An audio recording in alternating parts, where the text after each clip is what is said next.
Hello everyone, स्वागत है आप सभी का आपके अपने YouTube channel determination study platform में। आज फिर से लेकर के आ चुके हैं क्लास 12th फिजिक्स का चैप्टर नंबर 1, जिसका नाम है वैद्युत आवेश तथा क्षेत्र के महत्वपूर्ण लघु उत्तरीय प्रश्नों को। ठीक है, आप सभी को मैं बता दूं तो इस चैप्टर के बहुविकल्पीय प्रश्न और अति लघु उत्तरीय प्रश्न की जो वीडियो है वो मैंने बना दिया है। अगर आपने नहीं देखा है तो डिस्क्रिप्शन में लिंक मिल जाएगी, वहाँ से जाकर के देख लीजिए। जितने भी इंपॉर्टेंट क्वेश्चन थे मैंने उन सबको बता दिया है। अब इस वीडियो में लघु उत्तरीय प्रश्नों की बात करने वाले हैं, जो कि आपके 2 नंबर और 3 नंबर में पूछे जाते हैं। 2 और 3 नंबर में पूछे जाते हैं ये लघु उत्तरीय प्रश्न। और इस वीडियो में आपका जो है ये बिल्कुल कंफर्म होने वाला है। जो क्वेश्चन आपके एग्जाम में आएंगे वही क्वेश्चन आपसे बताते हैं। ठीक है, तो देखिए 2025 में 100% की गारंटी है कि यही प्रश्न आएंगे। और ये प्रश्न जो है हर साल आते हैं। ठीक है, हर साल आने वाले प्रश्नों को मैंने यहाँ पे कलेक्ट करके रखा हुआ है आप सभी के लिए, आप सभी को प्रोवाइड करने जा रहा हूँ। आप सभी लोग एक बार चैनल को सब्सक्राइब जरूर कर देंगे और विश्वास करके इन प्रश्नों को अगर आप तैयार कर लेंगे ना तो आप सभी का एग्जाम में बहुत अच्छा परसेंटेज आने वाला है। ठीक है, तो चलिए हम सबसे पहले क्वेश्चन की तरफ चलते हैं। तो पहला क्वेश्चन आप सभी के सामने है कि कूलाम का वैद्युत बल संबंधी नियम लिखिए। ये प्रश्न जो है इतना इंपॉर्टेंट है कि कई सालों से ये प्रश्न पूछा जा रहा है। कूलाम के नियम के बारे में बात कर रहा है। ठीक है, कूलाम के नियम से संबंधित जो हमारे पास स्टेटमेंट है उसको लिखना है और इसके निगमन को भी थोड़ा सा समझ लेंगे अगर आप, तो यहाँ पे आपको 3 नंबर बिल्कुल पक्का हो जाएगा। देखिए कूलाम का नियम हम कैसे लिखेंगे। इस नियम के अनुसार, देखिए किस तरीके से लिखेंगे, इस नियम के अनुसार यानी कि कूलाम के नियम के अनुसार दो स्थिर बिंदु आवेशों के बीच लगने वाला बल दोनों आवेशों के गुणनफल के अनुक्रमानुपाती होता है तथा उनके बीच की दूरी के वर्ग के व्युत्क्रमानुपाती होता है। ठीक है, यही चीज आपको याद रखनी है कि दो स्थिर बिंदु आवेश हैं। अगर मान लीजिए ये Q1 है, ये Q2 है और इनके बीच की दूरी अगर R है, तो हमें ये कहा जाता है कि इसके बीच में जो बल लगेगा वो बल जो होता है इन दोनों आवेशों के गुणनफल के अनुक्रमानुपाती होता है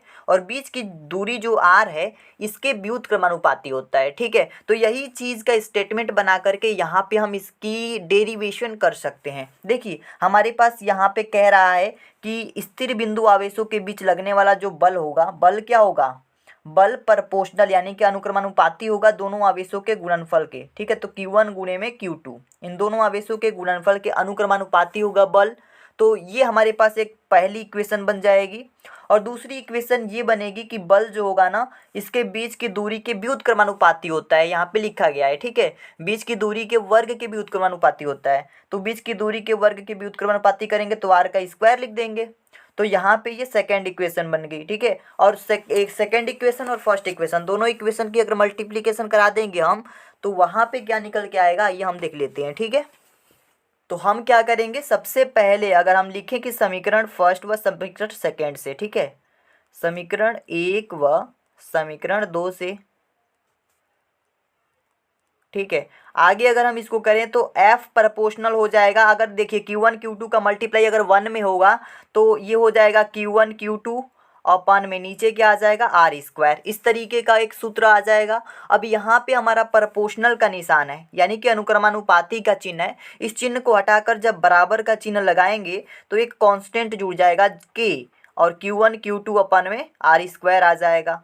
ठीक है, जब हम बराबर का निशान लगाते हैं प्रोपोर्शनल को हटाकर तो एक कांस्टेंट आ जाता है। ठीक है, एक कांस्टेंट टर्म k आ गया और इस k का मान होता है, देखिए यहाँ पे याद रखिएगा, k बराबर होता है 1/4 पाई एप्सिलॉन नॉट। ये इसका मान होता है। ठीक है, k का मान होता है। तो यहाँ से इस फार्मूले को इस रूप में भी लिख सकते हैं हम, f बराबर में 1/4 pi epsilon not Q1 Q2 अपन में R स्क्वायर। इस रूप में भी हम इस सूत्र को लिख सकते हैं। तो ये जो रूप है ना, ये कहा जाता है कि कूलाम के नियम के द्वारा ये सूत्र हमें प्राप्त हुआ है। तो ये बहुत इंपॉर्टेंट सूत्र है जिस पे बेस्ड क्वेश्चंस हर साल आपके एग्जाम में आते हैं। ठीक है, तो न्यूमेरिकल क्वेश्चन जब हम कराएंगे तो इस फार्मूले की ज़रूरत पड़ेगी। तो ये हो गया हमारे पास जो कूलाम का नियम था उसका सूत्र। ठीक है, कूलाम के नियम को हमने यहाँ पे स्टेटमेंट पढ़ लिया, उसके बाद से हमने इसका डेरिवेशन भी कर लिया। आई होप आपको सारी चीज़ें समझ में आ रही होंगी। यहाँ पे आपको बता दें तो Q1 और Q2 ये दोनों आवेश हैं। R क्या है, बीच की दूरी है, इन दोनों आवेशों के बीच की दूरी है। ठीक है, और एप्सिलॉन नॉट की बात करें, ये टोटल 1/4 पाई एप्सिलॉन नॉट क्या है, कांस्टेंट है जिसे हम K कहते हैं। और एप्सिलॉन नॉट की बात करें तो ये निर्वात की वैद्युतशीलता है, इसको आप लिख लीजिए यहाँ पे। एप्सिलॉन नॉट क्या है, निर्वात की वैद्युतशीलता। निर्वात का मतलब होता है वायु। ठीक है, वायु की वैद्युतशीलता है, वायु की वैद्युतशीलता। तो इस तरीके से इस क्वेश्चन को जरूर तैयार कर लीजिएगा दोस्तों, ये बहुत ही इंपॉर्टेंट क्वेश्चन है। ठीक है, नेक्स्ट क्वेश्चन की तरफ मूव करते हैं। तो अगर हम सेकंड क्वेश्चन की तरफ चलें तो सेकंड क्वेश्चन हमारे पास क्या है, इसको भी आप लोग आसानी से पढ़ेंगे, उसके बाद से हम इसको सॉल्व करेंगे। तो देखिए ये जो क्वेश्चन है हमारा न्यूमेरिकल टाइप का क्वेश्चन है, आंकिक प्रश्न है, तो इसको भी अच्छे से सॉल्व कीजिएगा क्योंकि ये भी क्वेश्चन कई सालों से पूछा जा रहा है। ठीक है, तो इस क्वेश्चन को कर लेना बहुत जरूरी है। अगर ये क्वेश्चन नहीं भी आता है तो इस पे बेस्ड क्वेश्चन जरूर आएंगे आपके एग्जाम में, तो आप लोग इस बात का ध्यान रखेंगे। देखिए इसको कैसे सॉल्व करेंगे। क्वेश्चन हमारे पास है 1.0 माइक्रोकूलाम के दो बराबर एवं विपरीत प्रकार के आवेश 2.0 मिलीमीटर दूर रखे हैं। ठीक है, इस विद्युत द्विध्रुव का द्विध्रुव आघूर्ण ज्ञात कीजिए। मान लीजिए कि अगर कोई भी दो आवेश हैं और 1.0 माइक्रोकूलाम के हैं और 2.0 मिलीमीटर दूरी पर रखे हुए हैं, तो वहां का वैद्युत द्विध्रुव आघूर्ण क्या होगा वो हमें बताना है। तो देखिए हम इसको थोड़ा सा समझने के लिए हम आपको ये बता दें कि जो माइक्रोकूलाम में दे रखा है ना आवेश, आवेश हमेशा कूलाम में रहना चाहिए। ठीक है, तो माइक्रोकूलाम से इसको हम कूलाम में बदलेंगे और ये जो मिलीमीटर में इसकी दूरी दे रखी है इसको हम मीटर में बदलेंगे। ठीक है, तो सबसे पहले हम यहाँ पे लिख लेंगे जो जो दिया है। ठीक है, तो लिखेंगे दिया है, जो जो चीज़ें दी गई हैं उनको हम लिख लेंगे और उसके बाद से हम इसको सॉल्व करेंगे। दिया है, क्या दिया है हमारे पास, आवेश का मान दिया गया है, आवेश दिया गया है 1.0 माइक्रोकूलाम। ठीक है, माइक्रोकूलाम है, 1.0 है तो इसको हम 1 भी लिख सकते हैं, इसमें कोई दिक्कत नहीं है। अब इसी को जो है हम कूलाम में बदलेंगे तो ये Q बराबर हो जाएगा 1। ठीक है, इसको 1 लिख सकते हैं केवल 1.0 को, और इंटू का 10⁻⁻6, 10⁻⁻6 से गुणा करा देने से वो कूलाम में बदल जाएगा। ठीक है, तो अब ये कूलाम में हो गया, माइक्रोकूलाम में नहीं, अब कूलाम में हो गया। अब इसी तरीके से हमारे पास दिया है दूरी, यल का मान दिया गया है हमारे पास 2.0 मिलीमीटर, 2.0 मिलीमीटर। तो अगर हम L बराबर, अगर इसको मीटर में बदलना चाहें तो 2.0 को हम केवल 2 लिख सकते हैं, बिल्कुल लिख सकते हैं, गुणे में 10⁻⁻3 से हम गुणा करा देते हैं तो ये मिलीमीटर में बदल जाता है। इतनी सी बात समझ में आई आपको। अब हमारे पास द्विध्रुव आघूर्ण ज्ञात करने के लिए एक फार्मूला होता है जो आपको पता होगा। देखिए किसी भी आवेश से उनके बीच की दूरी से मल्टीप्लाई जब हो जाती है तो वो होता है हमारा विद्युत द्विध्रुव आघूर्ण, वही चीज़ होती है ना। तो यहाँ पे समझिएगा, ये हमारे पास हो गया इतना, और यहाँ पे जगह ना होने की वजह से इसके राइट साइड में हम इसको सॉल्व कर देते हैं। ठीक है, आपको एक फार्मूला पता होगा वैद्युत द्विध्रुव आघूर्ण का। द्विध्रुव आघूर्ण का फार्मूला क्या होता है, द्विध्रुव आघूर्ण को हम P से प्रदर्शित करते हैं। ठीक है, किससे प्रदर्शित करते हैं, P से, और P बराबर होता है हमारे पास Q इंटू का 2L। ठीक है, क्या होता है, Q इंटू का 2L। Q क्या है, आवेश है, 2L क्या है, दो आवेशों के बीच की दूरी है।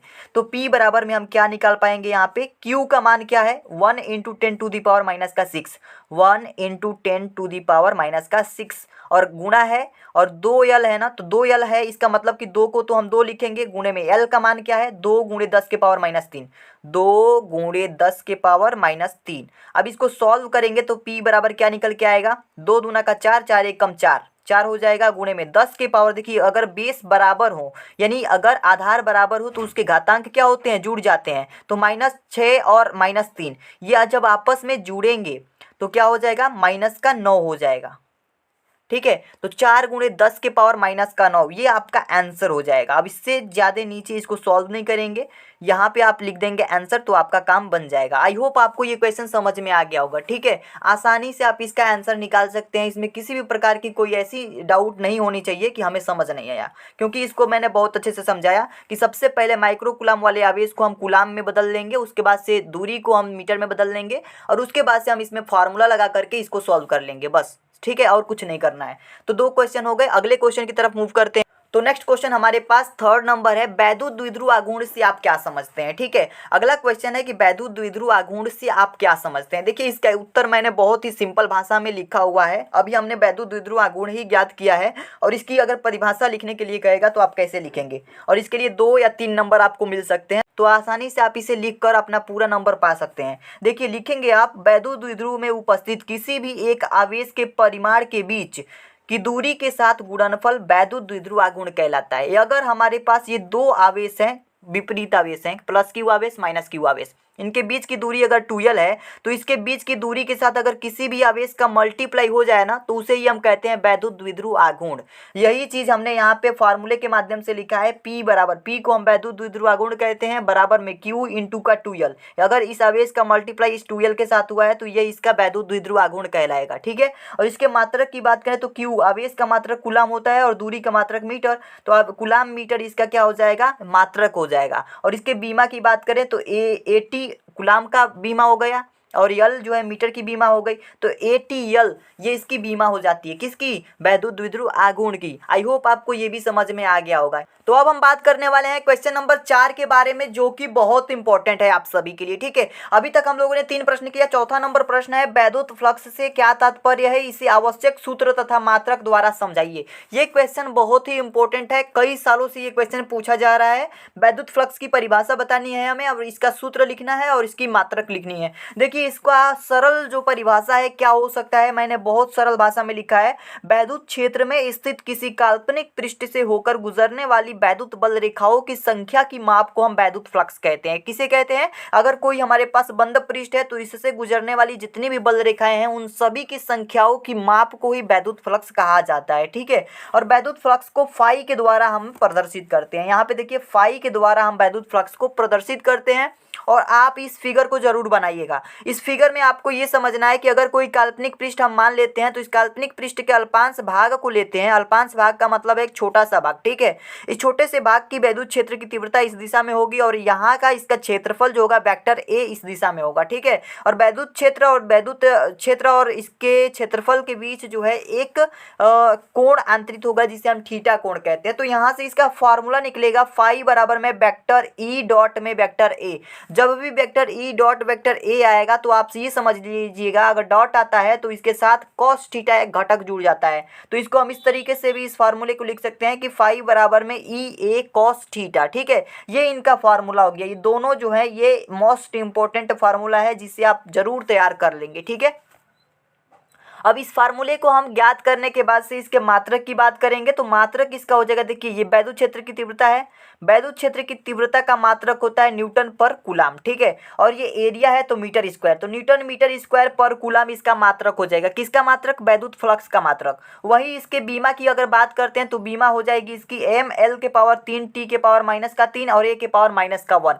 ये इसकी बीमा हो जाएगी। किसकी बीमा, वैद्युत फ्लक्स की बीमा। आई होप आपको ये सारी चीजें समझ में आ गई होंगी। तो इस क्वेश्चन का आंसर अगर आप इस तरीके से लिखेंगे, इस फिगर को ड्रॉ कर देंगे तो आपका एग्जामिनर आपसे अट्रैक्ट होगा और आपको पूरा अंक दे देगा। ठीक है, नेक्स्ट क्वेश्चन की अब बात करते हैं। तो क्वेश्चन अगला देख लेते हैं, क्वेश्चन नंबर 5 और अंतिम प्रश्न है। बहुत ही इंपॉर्टेंट प्रश्न है दोस्तों। ठीक है, इस प्रश्न को बहुत ध्यान से समझने की जरूरत है क्योंकि ये प्रश्न अगर नहीं आता है आपके एग्जाम में तो इससे रिलेटेड क्वेश्चन आपके एग्जाम में जरूर ही आएगा। ठीक है, 100% गारंटी है। देखिए इस प्रश्न में कह रहा है कि दो बिंदु आवेश +9e तथा +e एक दूसरे से 16 सेंटीमीटर की दूरी पर स्थित है। इनके बीच में एक आवेश Q कहाँ रखा जाए कि संतुलन में हो जाए। ठीक है, तो देखिए हमसे ये कह रहा है कि दो आवेश हैं, एक 9e है और एक e है केवल। ठीक है, इन दोनों आवेश के बीच में अगर हम Q आवेश को कहाँ पे रखेंगे कि ये जो है संतुलन की अवस्था में हो जाए। तो देखिए हमारे पास जो है कौन कौन से आवेश हैं,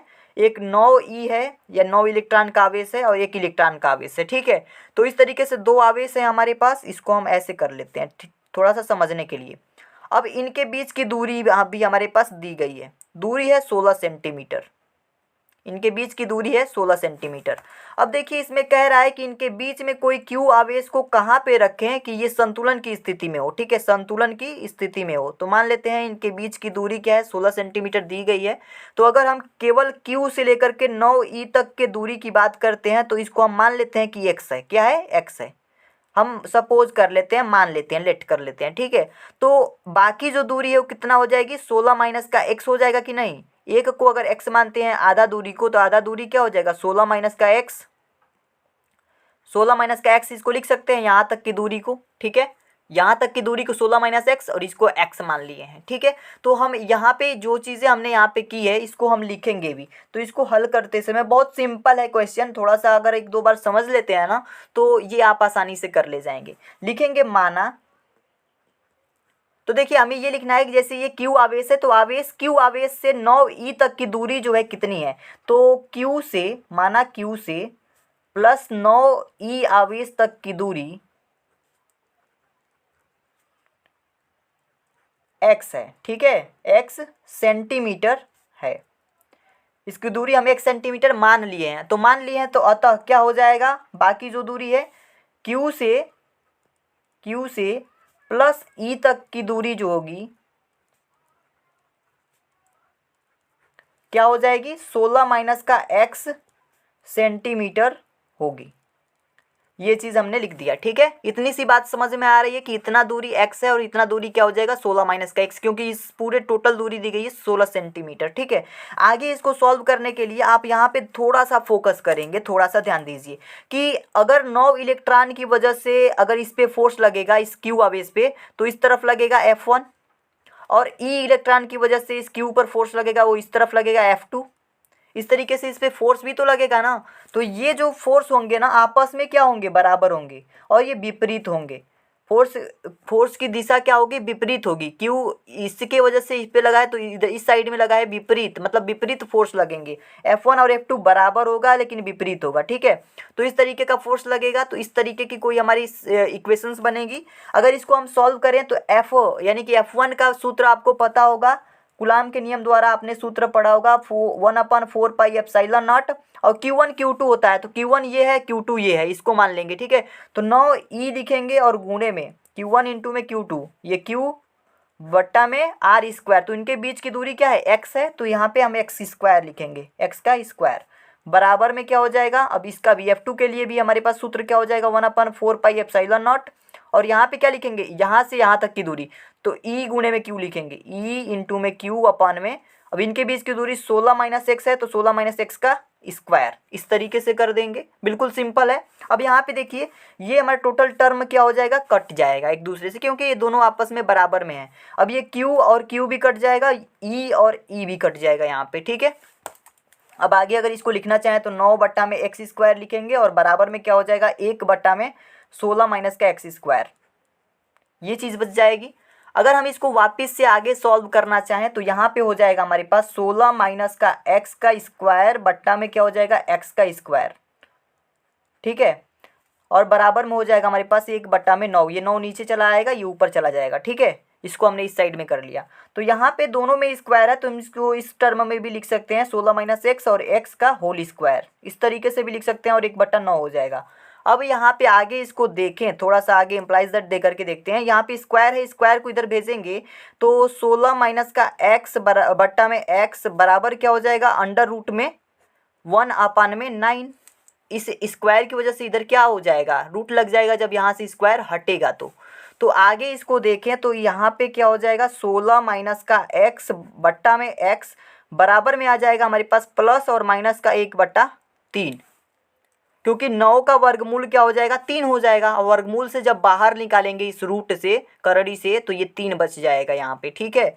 तो अब आगे इसको देखा जाए तो आगे ये 3 का मल्टीप्लाई इसमें प्लस को लेकर के देखते हैं, माइनस वाला बाद में करेंगे, वैसे माइनस वाला का आंसर आएगा नहीं, ठीक है।